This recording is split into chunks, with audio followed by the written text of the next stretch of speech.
What's up, YouTube? It's your boy, Uncle Fred, back in the house one more again. Hit that like, hit that subscribe, and we just gonna talk to you a little bit about week 5.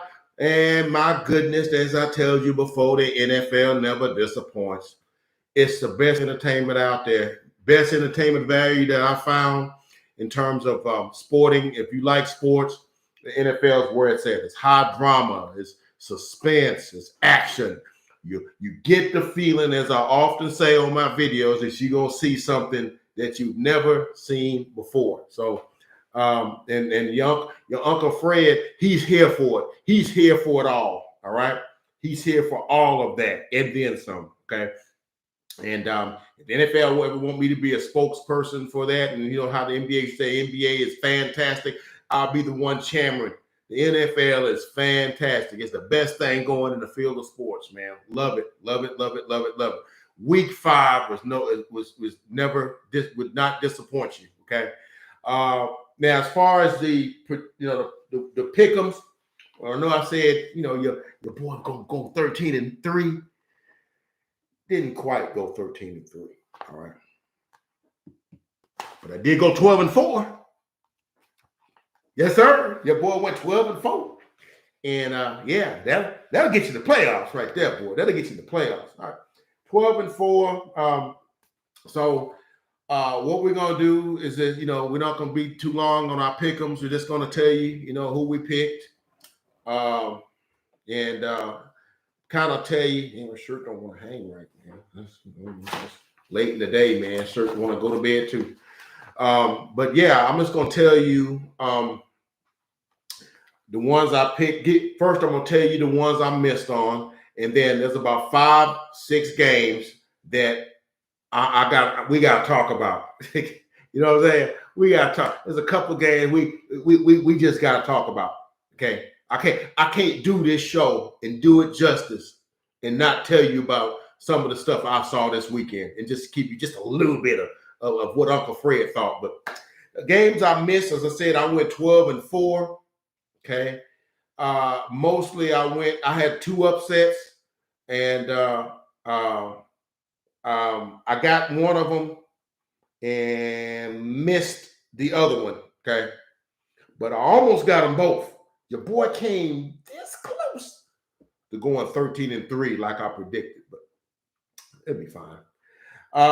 So we do know that the NFL did go over to London and they did have a game, and I missed that one.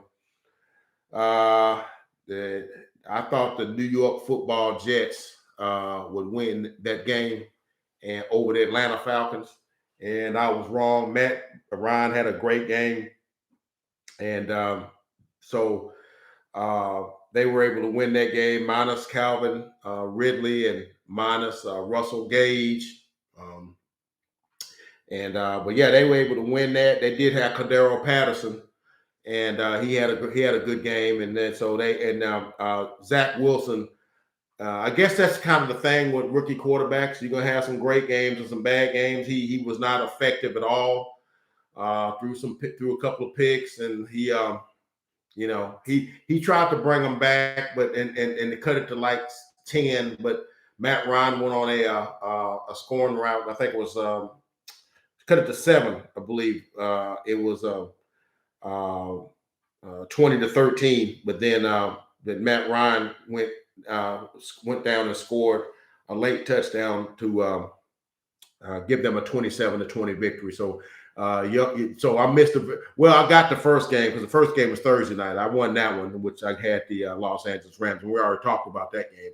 But the second game was the early morning Sunday morning game. That game was at like 9:00. Which I'm sure it's like whatever time in London, but the Falcons won that one. So all right, Philadelphia Eagles at the Carolina Panthers, and I had the Carolina Panthers because your boy got some misinformation. I was told that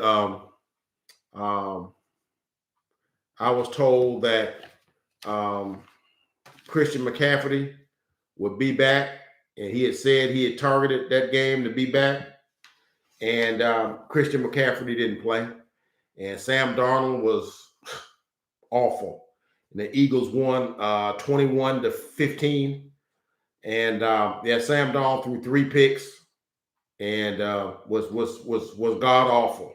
Okay, god awful. Now, which made me feel kind of bad. Like dadgum, they went up and down the field on my Cowboys, and you mean to tell me the Eagles couldn't move the football? And no, DJ Moore had like 5 catches, 5 catches for like 50 yards.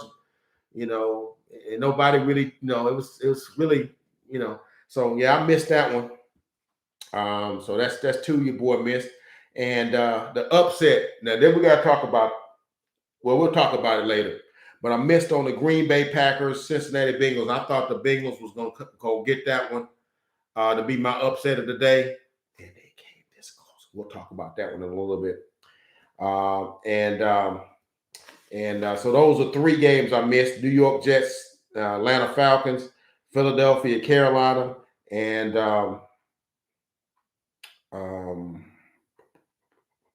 Green Bay and Cincinnati. Okay, so those are 3 I missed. And I missed one more. I missed Chicago at the Las Vegas Raiders. I missed that one. So those are the 4 games that I missed. And of course, I got all of the rest of the games, but we're not going to talk about it. But I'll give you the scores on all of them. As I said before, Cincinnati, Green Bay beat Cincinnati 25-20 in overtime. New England beat the Houston Texans by the same score, by the same circumstance, 25-22 in overtime. Tennessee Titans beat the Jacksonville Jaguars 37-19. Derrick Henry, 29 carries, 130 yards and a touchdown. That's all I'm going to say about that. King Henry, all hail King Henry. Minnesota Vikings beat the Detroit Lions. I didn't print nothing up or do anything to talk about that one, but I do want to say this, man. My heart bleeds for the Detroit Lions, even though I picked the Minnesota Vikings. I found myself almost giddy thinking that the Detroit Lions would win a game. Okay, Minnesota Vikings was leading in the game 16-9,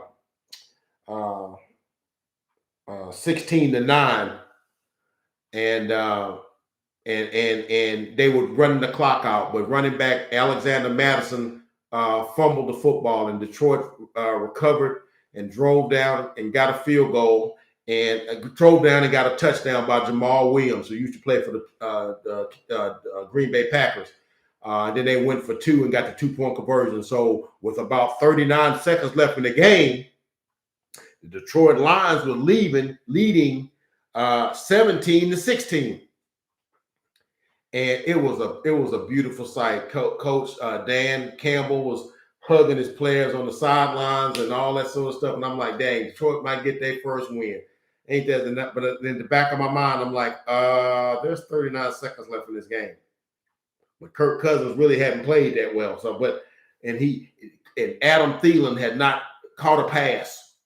Now, that just tells you what kind of thing was going on. Adam Thielen hadn't caught a pass. Adam Thielen is one of the best route running wide receivers in the NFL. Hadn't even been targeted.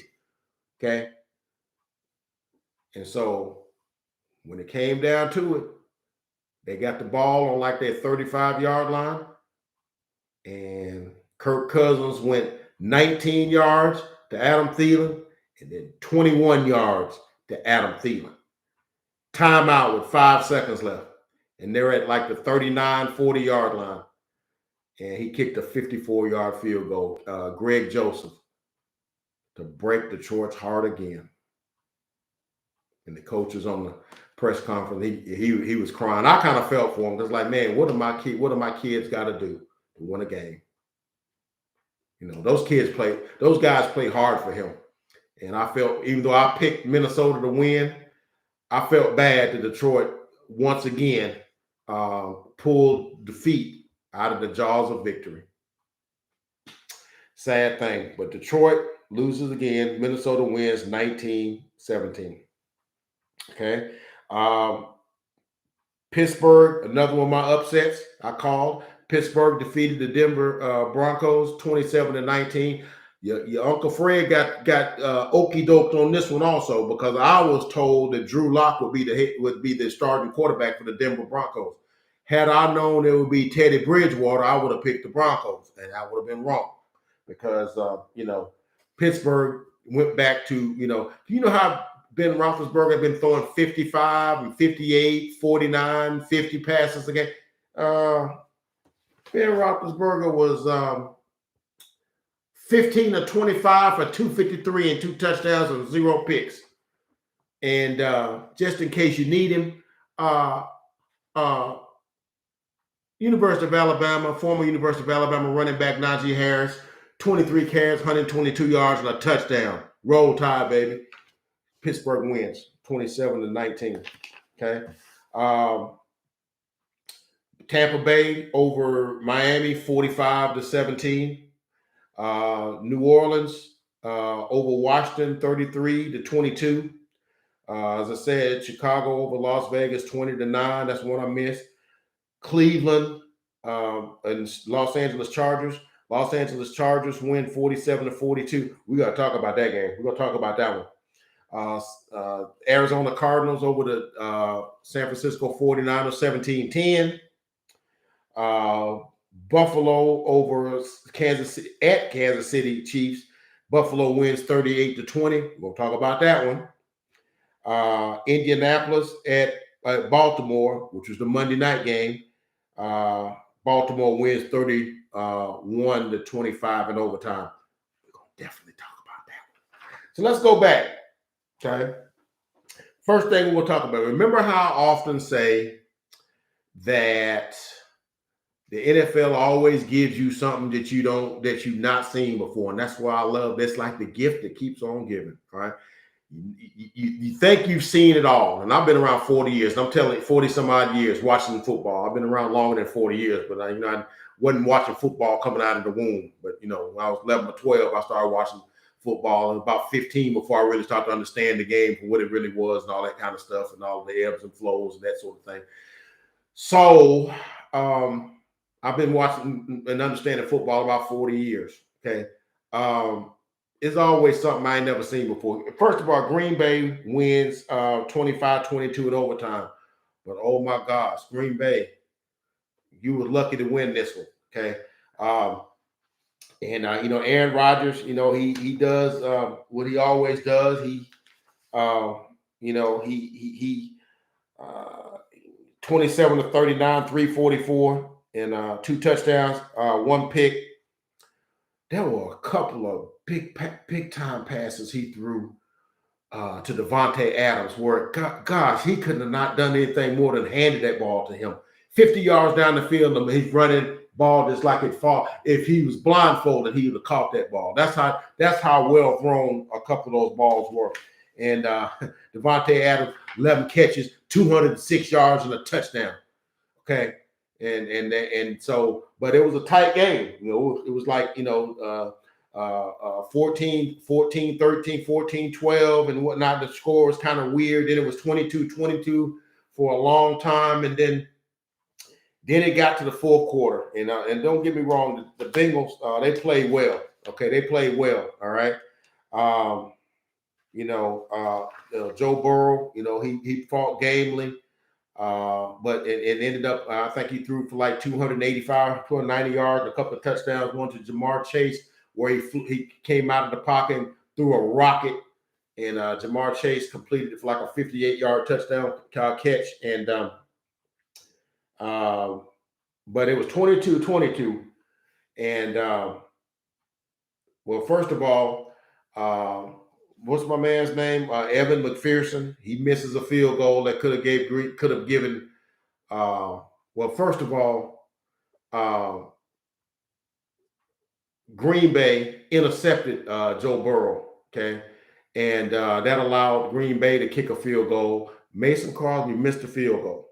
He missed it. Okay, so that allowed Cincinnati to get the ball and then try to kick a winning field goal. And Evan McPherson, he misses like a 50 like a 50-yard field goal. And he misses. It was a classic miss. Okay. So they both miss.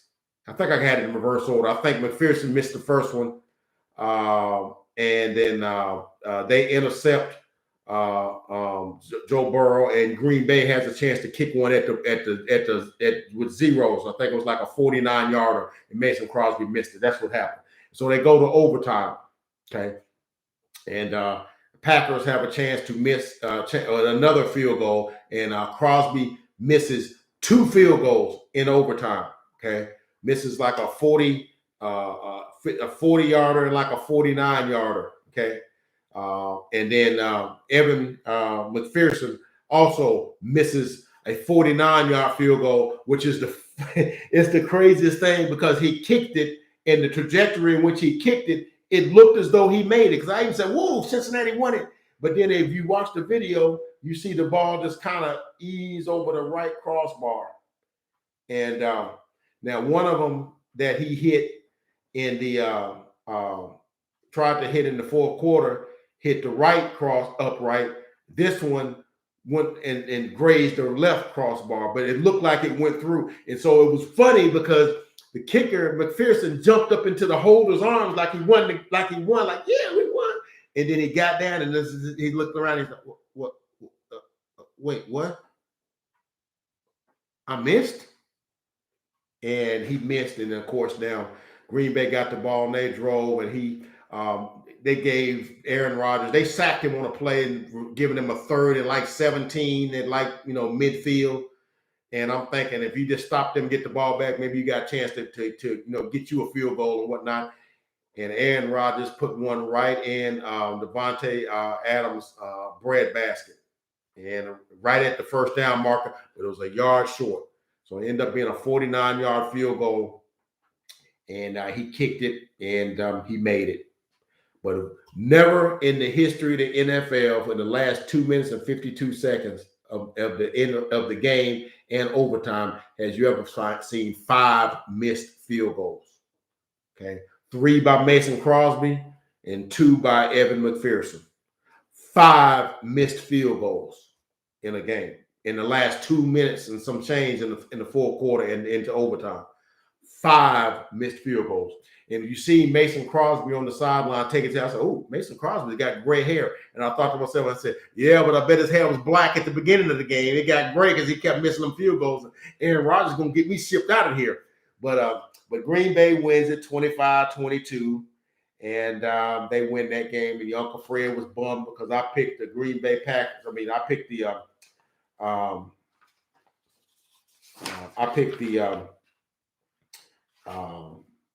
Cincinnati Bengals to win. And my man Devondre Campbell, son of Luke Campbell, had that interception that led to which should have been the winning field goal at the end of regulation, but Mason Crosby missed it. So yeah, that's a game. As I said, NFL always gives you something that you never thought you would see. Okay. All right. My next game that I want to chronicle is the Sunday night game. Remember on my picks, and I was saying I never pick against Pat, and that's who I call Pat Mahomes. That's my boy, Pat. I call him Pat. I never pick against Pat because Pat is a special dude, man. Big time arm. Didn't care what kind of arm angles or platforms he throws it from. Don't care what kind of footwork he's employing. He can get that ball from one hash to the other, 40 yards down the field, cross the middle late, and it gets there before the defender can get there because it has so much zip. That dude has all the tools in the world to be whatever he wants to be. So never bet against Pat, okay? But the Kansas City Chiefs have had trouble staying in front of people all year. Their defense has been atrocious all year, okay?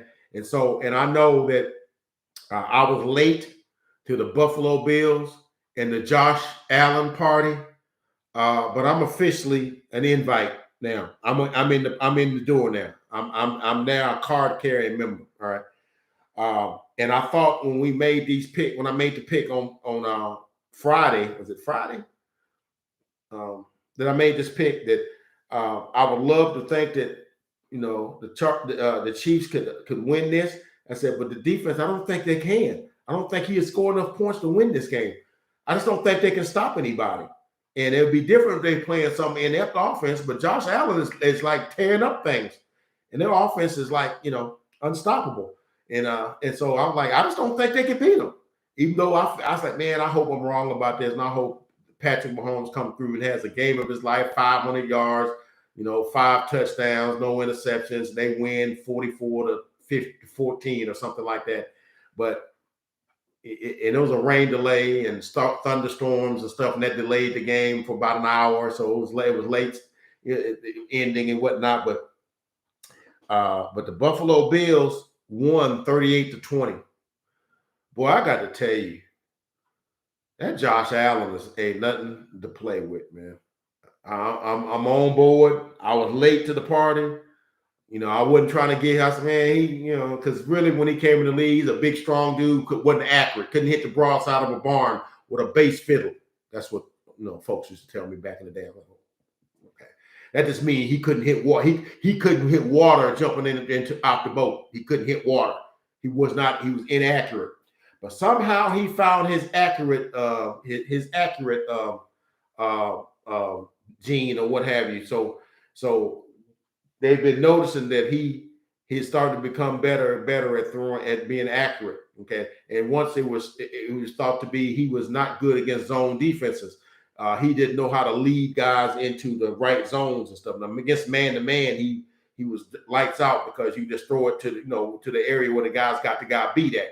But in zones, you kind of guys got to sit down. You got to you got to be a little more accurate in zones than you do in man to man. So, but Josh Allen, he was 15 of 26 for 359. Okay, 15 of 26, 315, 3 touchdowns, no interceptions. Late in the fourth quarter, and see, they had a 31-13 lead on the Chiefs. Pat led them right down the field, got a touchdown at 31-20. And I'm like, okay, it's cut to 11. I thought they should have went for 2, but that's okay. They feel like they're gonna get 2 more. They're gonna get 2 more opportunities. Kicked the ball off to the Bills. Got them inside the 10-yard line. I was okay. They're gonna get a couple of stops. Got to get a stop here. Get the ball back. I'm gonna say now. I don't get fined for criticizing the officials. Okay, all right. So because I'm not employed by nobody. I'm not employed by the NFL. I'm not a player, a coach, or whatnot. So I can say the officials made a bogus call. Okay, it was 3rd and 19. Josh Allen was pressured in the pocket and threw up some trash in the middle of the field and got intercepted in the middle of the field. And you see laundry on the field. You see a yellow flag. So what they call it? Must be holding. Okay. And then they said, no, personal foul, roughing the passer. And I went back and I looked at the it was Chris Jones. And I looked at the not Chris Jones. I want to say it was Frank Clark. And basically Josh Allen had just thrown the ball and the guy kind of caught him underneath his ribs and just tackled him. And he fell on him when he tackled him. And I'm like, that's roughing the passer. You do realize Josh Allen is like 6'5" and 245, right? He didn't even feel that. You do know that, right? And they call that, and that gave them a new set of downs. And Josh Allen converted 3rd down after 3rd down. One particular 3rd and 4, didn't find anybody open. Fake right, went back left, jumped over a Kansas City defender and got the first down on like 11, 12-yard run. And then he signaled first down. And I'm like, that's when I became a believer. I'm like, that Josh Allen's a bad dude, man. That dude, he's like an indestructible tank or something. He's just big and strong and can make every throw. And he's mobile enough that when he get going, you really not wanting to tackle this guy. But he led them right down the field. And he hit Emmanuel Sanders with a rocket throw right down the left side of the end zone. It made it 38-20. And they had run off about 7-8 minutes off the clock. It's like 3.5, 4 minutes left in the Kansas City game. And for all practical purposes, the game was over. Patrick Mahomes is my boy, but he was not good. in this game. He was not good. Threw like 54 times, threw for like 300 yards, but he had like two interceptions. Where one way he got tipped and picked, and one got picked off and ran for a touchdown by Micah Hyde, and one he tipped it and picked it, and then another one where he fumbled and it got recovered late in the game when they were trying to get back in the game. And he fumbled the snap, and it got recovered, and so he had two interceptions, which one for return for a touchdown, and a fumble snap that was recovered by Buffalo. So no running game to speak of. As a matter of fact, Patrick Mahomes and Josh Allen, like I said, Josh Allen threw for 315 and 3. Also had 59 yards rushing and led the Bills in rushing as well if you need it. And Patrick Mahomes also led the Kansas City Chiefs with 42 yards rushing. So, that's one where I was like, man, it just looks like the Kansas City. I'm not going to say the dynasty, if you want to call what they have a dynasty, but they did go to 3 straight AFC Championship games and 2 straight Super Bowls. So I guess in today's terminology, that is sort of like a dynastic, or has dynasty qualities to it. But they're 2-3 now, and their defense can't stop a nosebleed right now. And Patrick Mahomes has thrown 6 interceptions already. He threw 6 all of last year. Okay. They're not taking care of the football. Clyde Edwards-Helaire, they can't run the football. Clyde Edwards-Helaire, I think he had like about 38 yards, and he got his back bent backwards on a tackle and got carried off the field. Don't know what the extent of his injury is. So all is not well for Kansas City. So Buffalo wins big. And I'm wondering who could stop them right now. They are my odds-on favorite to get to the Super Bowl, barring any catastrophic injury to Josh Allen. And I want to tell you something. This dude named Dawson Knox, number 88 for the Bills, caught like a 70-yard touchdown pass where he got behind the defense and then running, big, thick tight end running down the field, looking like a young Jason Witten. That's who he reminded me of. I said, I look like Jason Witten circa like 2007, when he was in his 20s. That's who he looked like.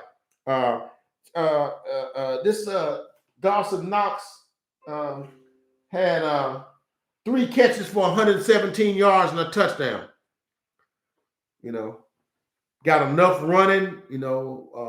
Moss, runs a little bit, and they got Devin Singletary, runs just enough. There was a lot of runs in that fourth quarter when Kansas City was needing to get them off the field, 3rd and 2, 3rd and 3, and them guys was making them 1, 2, and 3 yard runs and keeping them chains moving. And so their offensive line was firing off.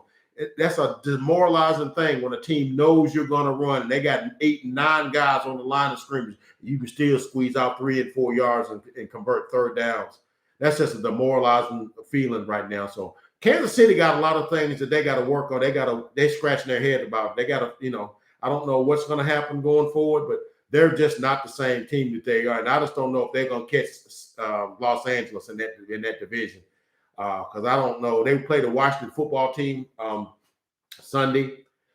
And I'm almost tempted to pick Washington, but, I'm not giving up on Kansas City just yet. But it's not looking good, fam. It's not looking good. Next, game of the day. Game of the day. Los Angeles Chargers 47, Cleveland Browns 42. My goodness, there's like 1,000 yards of offense in this game. Okay, guys going up and down the field. My man Baker Mayfield. He been getting his scrutiny, but Baker played well. 23 of 32, 305, 2 touchdowns, no interceptions.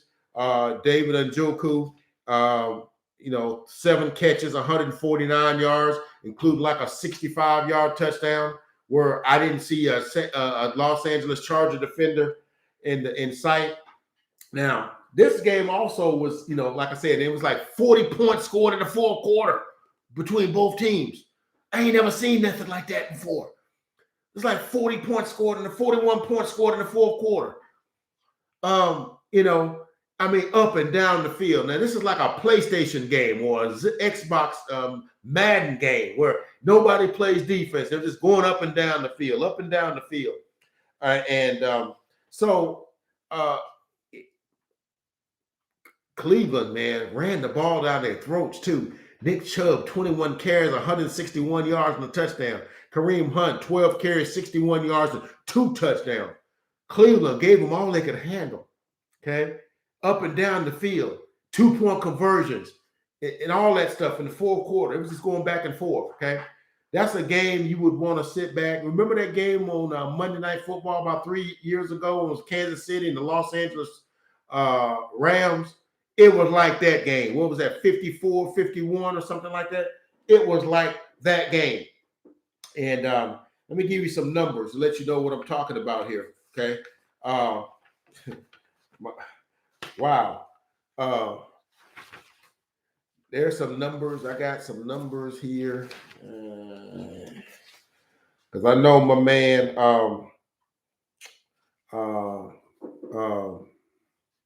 Justin Herbert threw for like 399 and 4.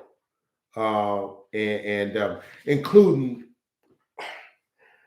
I'm gonna tell you something. Now I know Cleveland's supposed to have this remarkable defense, and where they held the Chicago Bears to 6 points one week and held the Minnesota Vikings to 7 points the next week. So I'm like, well, this is gonna be, it's gonna be in the mid-30s, late high 20s. And I never thought it would be 47-42 because I was like, nah, man, Cleveland's defense is too good. And but man, there were a couple of catches that Mike Williams caught, like it was a 70-yarder on one play. When you look at the screen, and most times you looking at the screen, it's like, you're looking at when he catches the touchdown, and you're looking at, 8, 15, 20 yards in front of him and all the yardage on either side of him. So you're looking at like a 30, 40-yard swatch of real estate. There was not a Cleveland Brown in the shot. It's like he's on the other side of 50 and nobody's on the other side of the 50. And he's the only one on that side of the field. What the heck? I've heard of busted coverages, but if you go back and YouTube that game and look at the highlights from that game, a couple of those touchdown catches that Mike Williams caught, that wasn't a Cleveland. It was almost like that. Was he like playing catch with Justin Herbert? It's just them two on the field because I ain't see nobody else in the shot. Okay, so anyhow, and then late in the game, I'm gonna tell you something. One of the most underrated running backs in the league is a dude named Austin Eckler. Now he's not gonna rush for 1,500 yards, but I think the guy that coordinates their offense, I want to say it's Joe Lombardi, if I'm not mistaken. That's his name, great grandson of Vince Lombardi, and he was in New Orleans, and so he kind of utilizes Austin Eckler the same way that the New Orleans Saints utilize Alvin Kamara, which he runs some, but he's real good coming out of the backfield. He caught a couple of sweet coming out of the backfield touchdowns, and he had a couple of one running touchdown as well. But anyway, late in the game, okay, at the time, the Cleveland Browns were leading 42-41. Okay, Cleveland had they had missed an extra point, so it was 42-41 Cleveland. And Austin Eckler, they had ran the ball down to like the he took a pass, a run down the right end and went and put his knee down at the 2-yard line to keep the clock moving. With like I don't know, like a minute left in the game. And then on the next play, he went up the middle and he was trying to go down at the 1 and he was game tackled. But the Cleveland Browns pulled him into the end zone. I ain't never seen nothing like that. That's the craziest thing I've ever seen. He was trying to go down at the 1 and the Cleveland Browns grabbed him and pushed him into the end zone. Just like when, guys get behind a guy to make him get an extra additional yards and they push him forward to get additional yards. But the team that he's playing against was pushing him into the end zone so he could hurry up and score and not squander all the time. And so So he scored a begrudging touchdown that he didn't want to score. That's a score he scored. He's like, dang it, I didn't want to score that daggum quick. So yeah, that's why I was telling you, the NFL gives you stuff that you never thought you'd see. But that thing that made my day. I never thought I'd see a opposing team pull a running back into the end zone so he could score, so they could get the ball back. So that made the score 47-41. 47-42, excuse me, and they went for 2 and didn't get it. So that I thought he got it, but his knee was a little short, and so he didn't get it. Okay, and so they kicked off little short passes, little dump off passes. And then when it got to like 5, 6, 7, 8 seconds, then they started doing Hail Marys. And you got to be able to start trusting your quarterback to make those intermediate 25 and 30-yard chunk play throws in order to get you close. And they didn't. It appears that they didn't trust him to do that. So they was just dumping off 5, 6, 7 yards, 5, 6, 7 yards, 5, 6, 7 yards. Yeah, but you need a touchdown. Okay, you're down 5. They don't give you 5-point field goals. You need a touchdown. So when they got like midfield and like 8 seconds left, he had to throw a Hail Mary and it didn't hit nobody, and that's how they lost. But Cleveland, but this game definitely showed you there's a difference between the two quarterbacks, because the Chargers went for it in the fourth quarter when they were down on 4th down on a couple of occasions. When if they didn't get this first down, they probably lose the game. And they let Justin Herbert throw on 4th and 4 and throw it on like 4th and 9. And he completed passes to Keenan Allen and Mike Williams. But again, I gotta jump on the referees. That was a horrendous pass interference call that they made for Mike Williams against the Cleveland defensive back, where it was obvious Mike Williams grabbed a hold of the defensive back in order to get leverage to try to catch the football. That dude didn't interfere with him, but they called him, and that kind of saved the drive, and they went down and scored a touchdown. That was a bad call. So that call, the call they made on Josh Allen in the game we just talked about, were some of the more egregious calls that they made and things and stuff. So I call out that stuff. When I see bad calls, I make them known that, that wasn't a good call. And if I'm Cleveland, I'm pissed off, because that could have, we could have gotten them off the field, and we could have went down and won that game. Because Cleveland could have very easily won that game. Okay, but the Chargers move on. They're 4-1, and next to Buffalo, probably the second best team in the AFC right now. Justin Herbert is the truth too. I mean, I'm on the Josh Allen bandwagon. I was kind of late to the Justin Herbert bandwagon, but that kid's special too. He's 6'5", 6'6", about 240 also. Not quite as athletic as Josh Allen, but he had a nice running touchdown late in the game where he didn't see anybody. He got that 6'6", 240-pound frame going, and he just kind of went on in the end zone, got a touchdown. Justin Herbert is a bad boy too now. You're going to be hearing about that guy.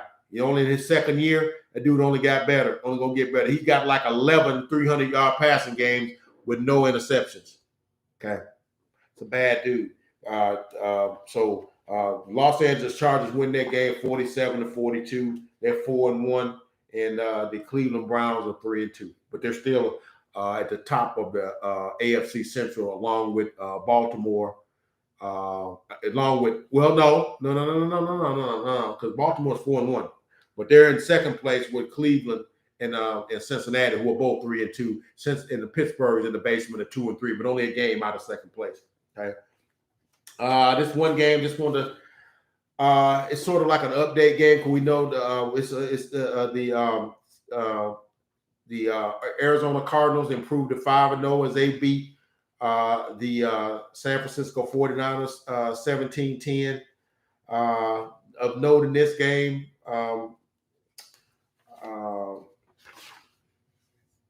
Trey, not good.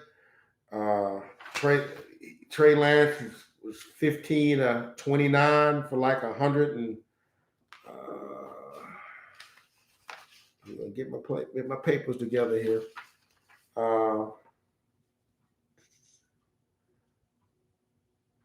He was just not good. He was like 15 to 29 for like 115 or so.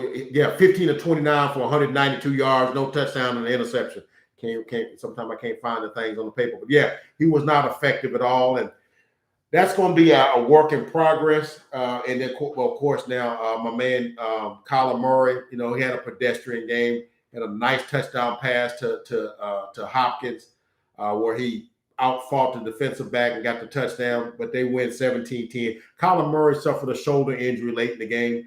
It's up in the air to see if it's because it's the same shoulder he hurt last year against this same team, as a matter of fact, the San Francisco 49ers late in the season last year. So, but they're 5-0 and they remain the only unbeaten team in the NFL is the Arizona Cardinals. But also Trey Lance also had like 60 yards rushing. So that's going to be the thing in progress because he's so big and athletic. He can run the football in Kyle Shanahan's system, but I don't think he understands all the intricacies. He had a very bad interception throw, and it was obviously he couldn't read the defense. Buda Baker just baited him into that interception.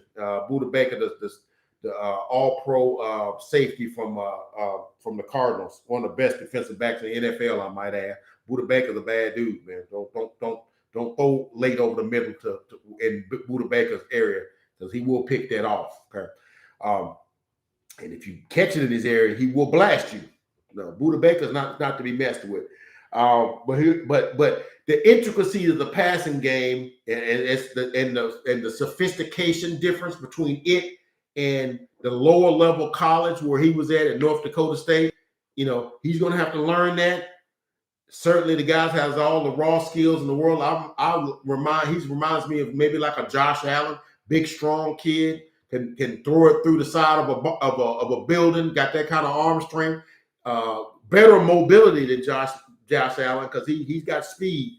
But some of the intricacies, how to throw it against zone and different coverages, things of that nature, it's going to be a work in progress getting him. But when he becomes a finished product, because he can finish on them zone read runs, and he can fake it in, and then because the San Francisco running game usually is so potent, you gotta honor the dive, so he can take it and go up, roll it out to the side, and you're at his mercy because he's got a strong enough arm, he can throw it, or he's fast enough, he can get 15, 20 yards.